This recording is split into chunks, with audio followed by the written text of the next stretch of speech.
Bonjour les amis, aujourd'hui je vais vous parler de démarrage en côte, à vélo évidemment. Alors ça sera l'occasion de voir un petit peu ce qui fait avancer un vélo et je vais tenter de répondre à deux questions. Premièrement, quel sera le développement maximal avec lequel je vais pouvoir démarrer dans une côte? Et deuxièmement, quel sera l'angle de la manivelle initiale qui permettra ce démarrage?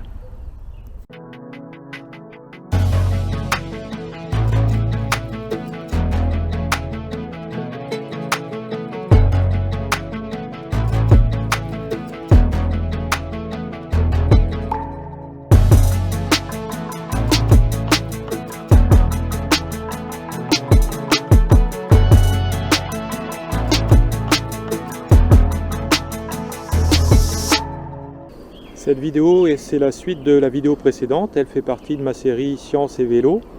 Donc je vais bâtir une théorie basée sur la physique et ensuite je vais comparer les résultats de cette théorie avec un test pratique, un test réel. Je vais baser ma théorie sur l'hypothèse que lors du démarrage, je vais appuyer verticalement de tout mon poids sur la pédale avant et puis quand elle sera passée à l'arrière, j'appuierai à nouveau de tout mon poids sur la nouvelle pédale. On dispose d'un vélo de masse MB, B comme bicyclette, avec des manivelles de longueur L.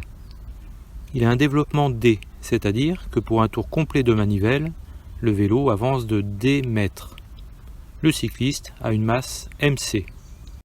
Alors donc pour démarrer, on part d'une vitesse nulle, il faut accélérer, c'est-à-dire qu'il faudra une force motrice supérieure à la force résistante. Donc on va analyser ce que c'est que ces deux forces. La force résistante, c'est le poids dans la pente. Donc on a FR qui est égal masse du cycliste MC fois intensité de pesanteur fois ce que j'appelle pente, c'est le pourcentage, le dénivelé par rapport à la position horizontale, le dz sur dx. Donc ça c'est l'expression de la force résistante. Alors, concrètement, on voit que c'est une force constante, c'est-à-dire si on doit la représenter, faire un graphique en fonction de la distance, on va avoir une force comme ça qui ne variera pas au cours de la distance. Maintenant, concernant la force motrice, eh bien, la force motrice au niveau de la roue, c'est proportionnel au couple, et c'est donc 2π sur le développement fois le couple. Et donc le couple avec le pédalage que je vais décrire, c'est qu'au niveau de la manivelle, on a une force qui va s'exercer, qui va être verticale. Ça sera tout le poids du cycliste qui va reposer sur la pédale avant. Et donc ça va faire un couple qui, si on considère l'angle alpha par rapport à la verticale, on aura un couple qui sera la longueur de la manivelle fois sinus alpha fois cette force qui est MC fois G. Donc on aura un couple qui sera égal à L MC fois G fois sinus alpha. De ce fait, on a donc la force motrice qui vaudra 2π sur D L MC G sinus alpha. Voilà. Donc pour bien les comparer, on va représenter cette force-là aussi sur le même graphique. Donc là on voit que c'est quelque chose de constant. L la longueur de manivelle, MC la masse du cycliste, D le développement du vélo. Mais c'est multiplié par le sinus de l'angle alpha. Donc sinus alpha, une sinusoïde, ça va faire quelque chose comme ça. Alors la suite de la sinusoïde, ça serait ça. Mais cette force, elle est décrite pour un demi-tour de la pédale. Et ensuite, donc par exemple, ça sera un demi-tour de la pédale droite. Ensuite, ça sera la pédale de gauche qui va prendre le relais pour refaire lui aussi une autre sinusoïde. Donc ici, on est à un demi-tour. Donc en termes d'angle alpha, on serait à pi. Ici, on est à 0. Et en termes de distance parcourue, une fois qu'on a fait un tour complet, deux demi-tours, on est au développement D pour le vélo. Donc ici, on serait à D sur 2. Ici, on serait à 2π radians, c'est-à-dire un tour complet. D'accord ? Donc ça serait la force Fm. Donc si on résume, pour avoir un démarrage réussi, il faudra que la manivelle soit plutôt dans cette zone-là, avec Fm supérieur à Fr. Donc si on démarre avec une manivelle ici, par exemple, et ben là on a une accélération, on a une vitesse qui augmente, et puis arrivé ici, on a Fm qui devient inférieur à Fr, c'est-à-dire que le vélo se met à ralentir. Concrètement, au niveau du pédalage, si on démarre d'ici jusque-là, on exerce une force, et puis arrivé ici, la force, le couple n'est pas suffisant, il devient inférieur au couple nécessaire, au couple résistant, pour faire accélérer le vélo. Donc dans cette partie-là, le vélo ralentit. Alors l'important, c'est qu'il ne ralentisse pas suffisamment pour que arriver ici, pour qu'on n'arrive pas ici. C'est-à-dire il faut qu'on puisse arriver ici. Il faut donc que la vitesse soit encore positive quand on a fait tout ce cycle-là, par exemple. Alors si on voit qu'on part de trop loin, si on part d'ici, par exemple avec la manivelle comme ça, on n'a pas fait suffisamment d'efforts pour acquérir suffisamment de vitesse, c'est-à-dire cette partie-là, elle n'est pas suffisante pour contrer celle-ci. Et donc on n'arrive pas à ramener la manivelle d'arrière au point qui va permettre ici d'un nouveau accélérer. Donc ce qu'il faut comprendre, c'est que cette force résistante ici, elle est constante, mais elle dépend des paramètres qu'on a là, et notamment de la pente. Donc pour un exemple comme ça, on voit qu'on a pas mal de possibilités d'angles de manivelle qui vont permettre de démarrer.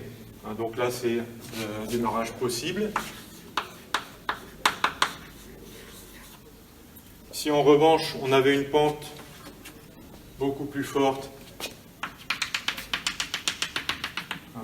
ici, on pourrait se placer avec la manivelle comme ça, par exemple, et puis dans cette partie-là, on accélérerait, mais pendant toute cette partie-là, on ralentirait et on calerait. On n'arriverait pas à parcourir toute cette partie-là et à rejoindre ici. Donc si on avait un FR qui serait aussi grand que ça, qui aurait une pente qui permettrait de faire ça, eh bien là, ça serait impossible.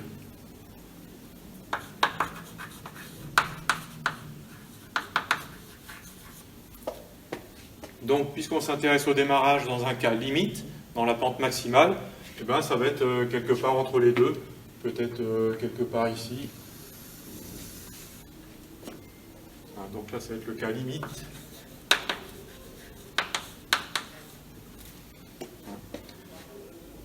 Et donc, on va voir quel sera l'angle de manivelle qui permettra de faire ce démarrage dans le cas limite. Donc, dans le cas limite, on a ce point-là. Donc le cas optimum, c'est si on arrive à faire toute cette partie-là en accélération, donc à partir de ce point 1. Ensuite, arriver à ce point 2, là on va commencer à ralentir. Et l'objectif, c'est de rejoindre ce point 3 ici, pour avoir un nouveau cycle qui va permettre d'enrouler et de continuer à pédaler. Donc, en pratique, ce qu'on peut essayer de faire, c'est de voir l'évolution de la vitesse en partant du cycle 1 et voir quelles seront les conditions sur FR, notamment sur la pente, qui vont permettre ce démarrage et de trouver quelque chose au niveau de l'angle alpha. Quel sera cet angle alpha et quelle sera la pente. Donc si on s'intéresse à la vitesse, on va utiliser la deuxième loi de Newton.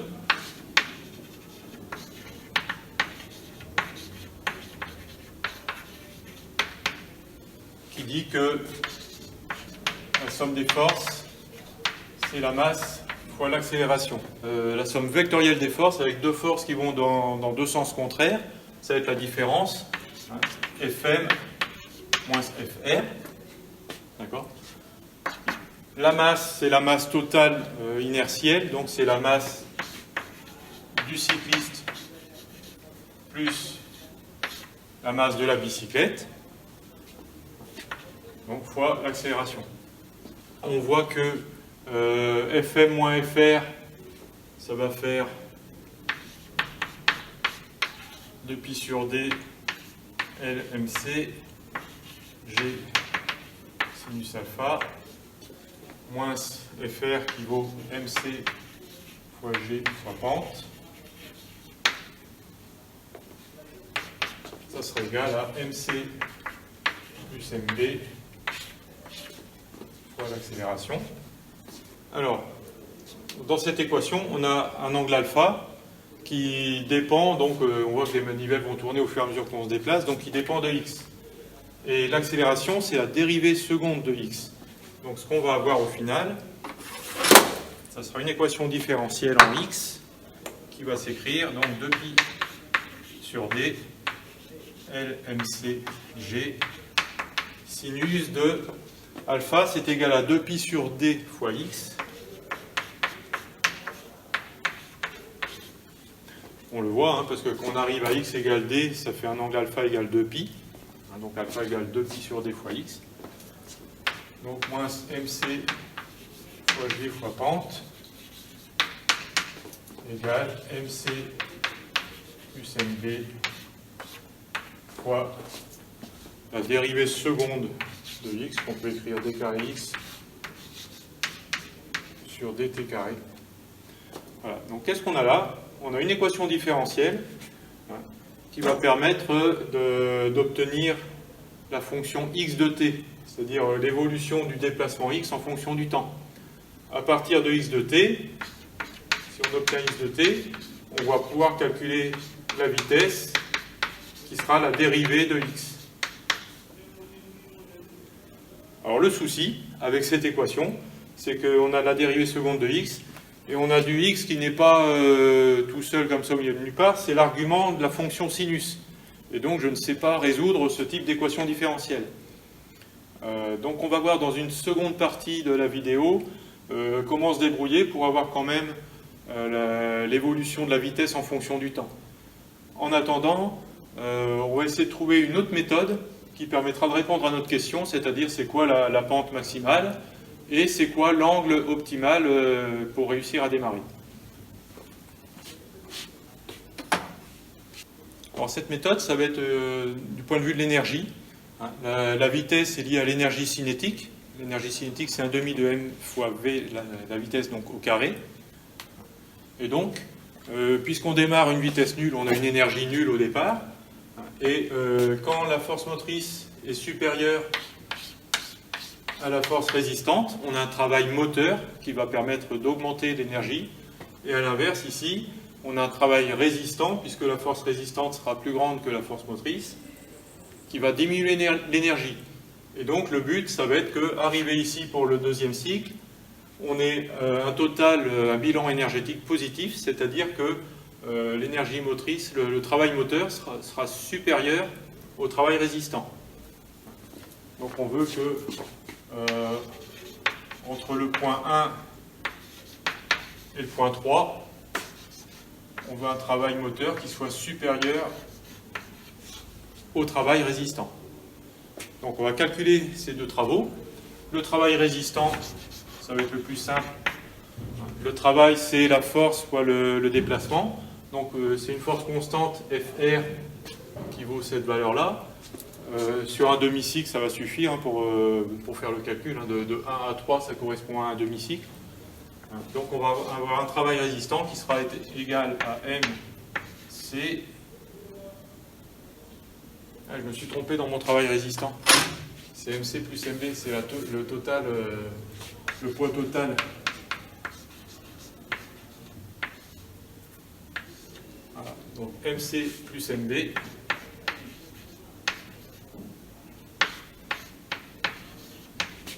Fois G fois pente. Fois D sur 2. Le travail moteur, eh bien là on a une fonction variable, hein, donc ça serait l'intégration de la fonction Fm sur toute la distance entre 0 et D sur 2.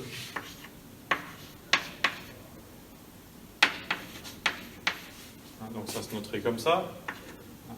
Alors ça sera plus simple de considérer le travail effectué au niveau de la pédale, le travail du couple sur le demi-tour. C'est-à-dire que ça correspond aussi sur un demi-tour, c'est-à-dire entre 0 et pi, du travail du couple qui s'exprime comme ça.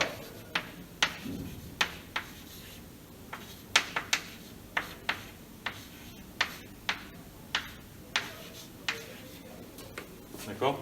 Donc là, on a des constantes, donc ça va donner LMC fois G. La primitive de sinus, c'est moins cosinus. Donc entre 0 et pi. Donc ça donne LMC fois G fois, cosinus pi, ça fait moins 1. Donc avec moins 1, ça fait 1. Moins cosinus, moins cosinus 0, donc ça va faire 2 en fait. Donc ça sera 2 fois ça. Donc pour le démarrage, il faut avoir Wm supérieur à WR. Donc il faut avoir cette expression LMC fois G fois 2 supérieur ou égal, dans le cas limite, supérieur ou égal à MC plus MB. MC plus MB.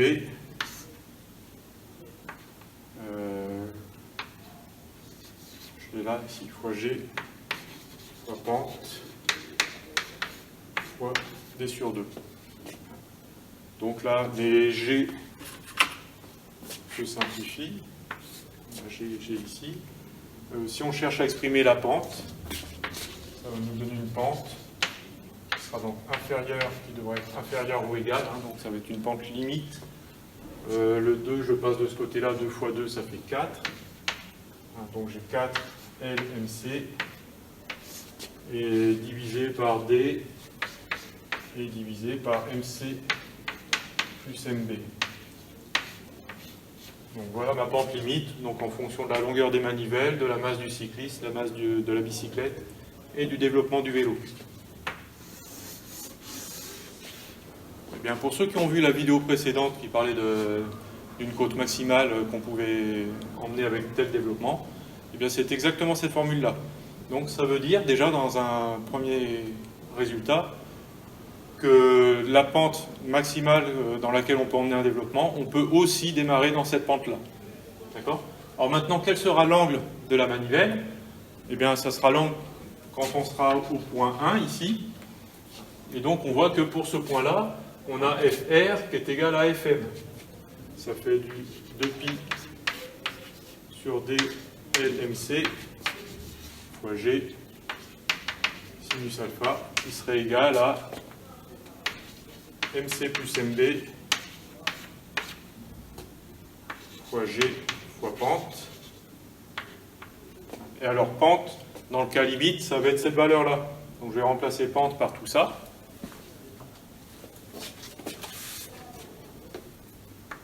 Donc par 4 LMC sur D facteur de MC plus MB. Voilà. Alors, qu'est-ce qu'on voit? On voit que on a du MC plus MB divisé par MC plus MB, ça se simplifie. De ce côté, on a MC et là aussi, ça se simplifie. De ce côté-là, on a L, ça se simplifie par L. Là, on a D au dénominateur, on a D au dénominateur. On a G et on a G. Il y a beaucoup de choses qui se simplifient. Finalement, il ne reste que le sinus alpha, le 2pi et le 4 de ce côté-là. Si bien que ça nous fait, au final, sinus alpha qui serait égal à 4 divisé par 2pi, c'est-à-dire 2 sur pi. Donc sinus alpha égale 2 sur pi, ça veut dire que l'angle, ça sera alpha égale arc sinus de 2 sur pi. Alors, quand on fait le calcul, ça nous donne un angle alpha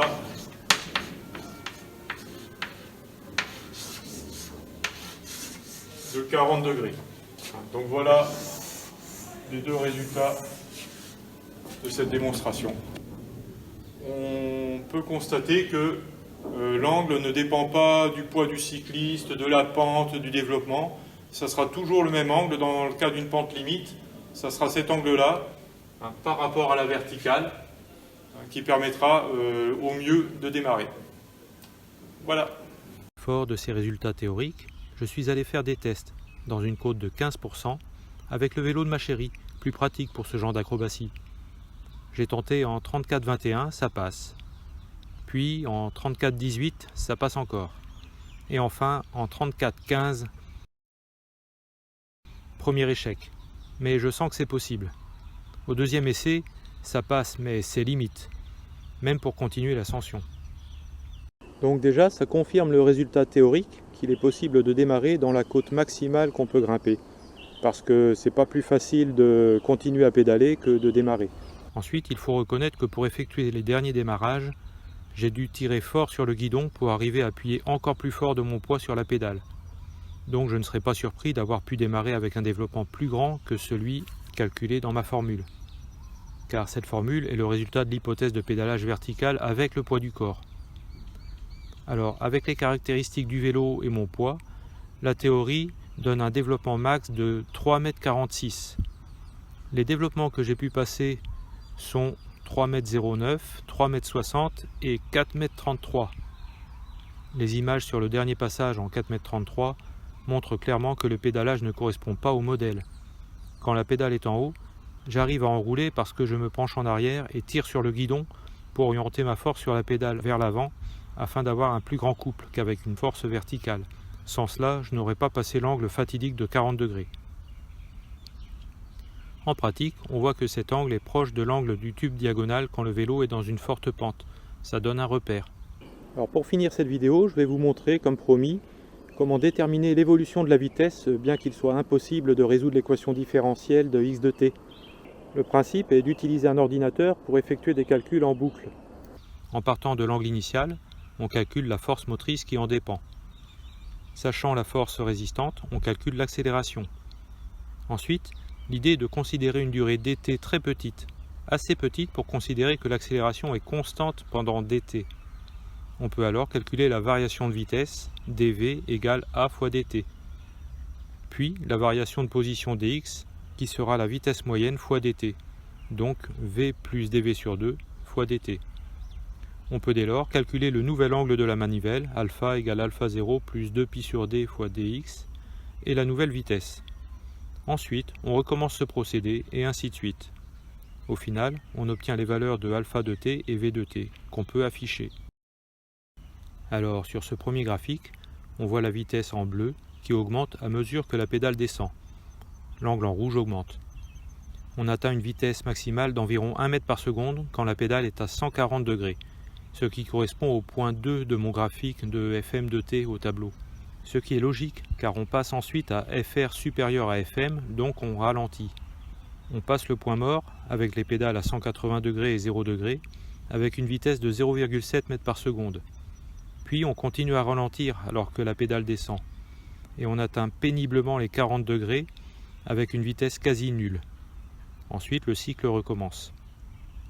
Ce qui est remarquable, c'est que cette description est indépendante de la pente et du développement. Du moment qu'on est au développement maximal pour la pente maximale, le graphique passe par ces points-là. Enfin, on peut constater ce que j'ai aussi expérimenté, c'est qu'au développement maximal, on n'arrive pas à accélérer.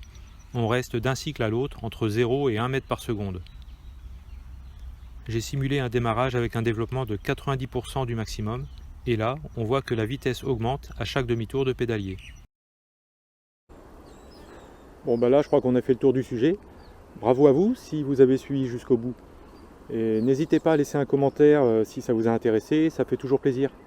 Tchuss!